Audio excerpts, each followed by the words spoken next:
Hello नमस्कार जय श्री राम। आज की इस वीडियो में हम बात करने वाले हैं महाभारत काल में क्यों नहीं कभी हुआ युधिष्ठिर का अंतिम संस्कार, बाकी पांडवों का क्या हुआ था। महाभारत में कई बातें ऐसी हुई जो बिल्कुल अलग थी। जब युधिष्ठिर ने एक दिन हस्तिनापुर में तय किया कि अब वह राजपाट छोड़कर भाइयों और द्रौपदी के साथ हिमालय की चढ़ाई करते हुए स्वर्गारोहण करेंगे, तो वे सभी निकल पड़े। इस रास्ते में युधिष्ठिर को छोड़कर उनके सभी भाई और द्रौपदी रास्ते में ही गिरकर प्राण छोड़ते रहे। लेकिन ऐसा क्या हुआ था कि युधिष्ठिर का अंतिम संस्कार कभी हुआ ही नहीं। आखिर इसका क्या था राज कि दुनिया भर के सभी धर्मों के लोग मृत्यु के बाद अपने परिजनों का अंतिम संस्कार जरूर करते हैं, तो युधिष्ठिर कैसे इससे वंचित रह गए। दरअसल इसकी भी एक कहानी है। सभी पांडवों तो रास्ते में जब चढ़ाई शुरू हुई तो पांडवों ने ये सोचा कि वे सभी शरीर के साथ स्वर्ग पहुंचेंगे, लेकिन ऐसा नहीं हुआ। हर पांडव के हिस्से में कुछ ऐसे पाप थे जिससे वे रास्ते में गिरकर मरते रहे। तब युधिष्ठिर स्वर्ग के दरवाजे तक पहुंच गए। जी हाँ, केवल युधिष्ठिर और उनके साथ एक कुत्ता जो धर्मराज का रूप था अपनी यात्रा अंत तक जारी रखते हैं। ऐसा करते हुए युधिष्ठिर स्वर्ग के द्वार पर पहुंच गए। वहां उन्हें इंद्र मिले जो अपने रथ पर सवार होकर वहां आए थे। उन्होंने युधिष्ठिर को जीवित ही स्वर्ग उनके साथ चलने का न्योता दिया, बस शर्त थी कि उन्हें कुत्ते का साथ छोड़ना होगा। फिर कैसे स्वर्ग पहुंचे? युधिष्ठिर ने कुत्ते के बिना स्वर्ग में जाने से इनकार कर दिया। तब इंद्र को उनकी बात माननी पड़ी। उसी समय उनके साथ चल रहा कुत्ता धर्मराज के असली रूप में आ गया। इसके बाद युधिष्ठिर सशरीर स्वर्ग पहुंचे। हालांकि कहा जाता है कि सशरीर स्वर्ग पहुंचने के बाद भी उनका शरीर दिव्य रूप में बदल दिया गया। बाकी पांडवों का अंतिम संस्कार कैसे हुआ?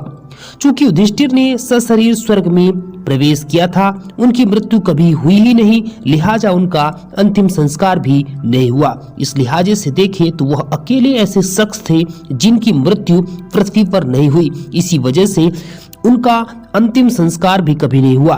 तो बाकी पांडवों का अंतिम संस्कार कैसे हुआ, किसने किया, ये अब तक एक पहेली ही है। ये सब एक रहस्य की तरह ही है। महाभारत में द्रौपदी और पांडवों का अंतिम संस्कार एक रहस्य के समान है। ये बात साफ तौर पर कहीं बताई नहीं गई कि युधिष्ठिर को छोड़कर उनके शेष भाइयों और द्रौपदी के मृत शरीरों का क्या हुआ, उनके अंतिम संस्कार किसने किए। स्वर्गारोहण की कथा के अनुसार उनके शव हिमालय के दुर्गम क्षेत्रों में ही रह गए। सबसे पहले द्रौपदी गिरी। जी हाँ, स्वर्गारोहण यात्रा में सबसे पहले द्रौपदी गिरी। उसके बाद क्रमशः सहदेव, नकुल, अर्जुन और भीम गिरे। जब सभी पांडव आपस में बात करते हुए हिमालय की चढ़ाई चढ़ रहे थे, तभी अचानक द्रौपदी लड़खड़ाई, जमीन पर गिर गई। सभी चकित रह गए कि ये क्या हो गया। जब भीम ने युधिष्ठिर से पूछा कि द्रौपदी ने ऐसा क्या पाप किया जो वह गिर गई, उनके प्राण निकल गए, तब युधिष्ठिर बोले वह अर्जुन को लेकर विशेष पक्षपाती थी, इसलिए उन्हें ये पाप मिला। फिर सहदेव गिरे। सभी आगे बढ़ गए। कुछ देर बाद सहदेव गिर पड़े।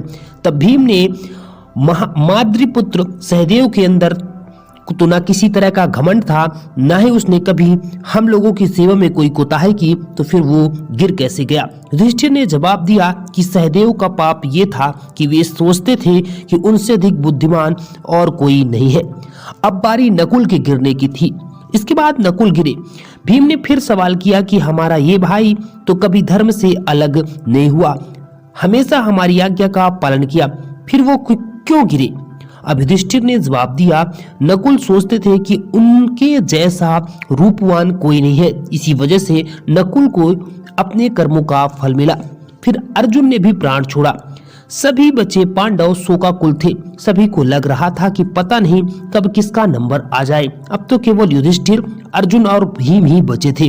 कुछ देर जाने पर अर्जुन गिर पड़े और प्राण छोड़ दिया। अब दुखी भीम ने पूछा भाई युधिष्ठिर, अब ऐसा क्या हो गया है कि अर्जुन ने भी कभी झूठ नहीं बोला, फिर ये दशा क्यों हुई। युधिष्ठिर बोले अर्जुन हमेशा घमंड किया करते थे, एक ही दिन में सभी शत्रुओं का नाश कर देंगे, परंतु कभी ऐसा नहीं कर सके। घमंड ही उनका पाप था। इसके साथ साथ वह दूसरे धर्मधरों का अनादर भी किया करते थे। ऐसा कहकर युधिष्ठिर जी आगे बढ़ गए। आखिर में भीम गिरे।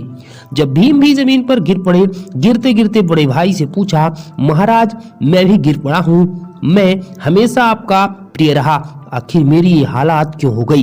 युधिष्ठिर बोले, तुम बहुत अधिक भोजन किया करते थे, हमेशा अपनी ताकत पर कुछ ज्यादा ही घमंड करते थे। अब युधिष्ठिर के साथ उनका कुत्ता ही बचा रह गया।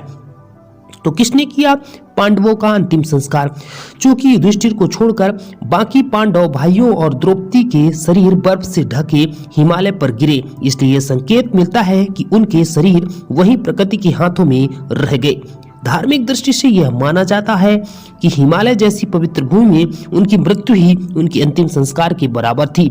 यह भी संभव है कि उनके शरीर का अंतिम संस्कार किसी स्थानीय ऋषि, तपस्वी या देवदूतों ने किया हो। हिमालय में अत्यधिक ठंड और कठिन परिस्थितियों के कारण यह संभव है कि उनके शरीर प्राकृतिक रूप से बर्फ में विलीन हो गए हों, जो हिमालय क्षेत्र की पवित्रता के कारण उनका अंतिम संस्कार मान लिया जाता है। वीडियो आपको कैसी लगी कमेंट बॉक्स अपनी राय जरूर दीजिएगा। Thanks for watching this video. जय श्री राम।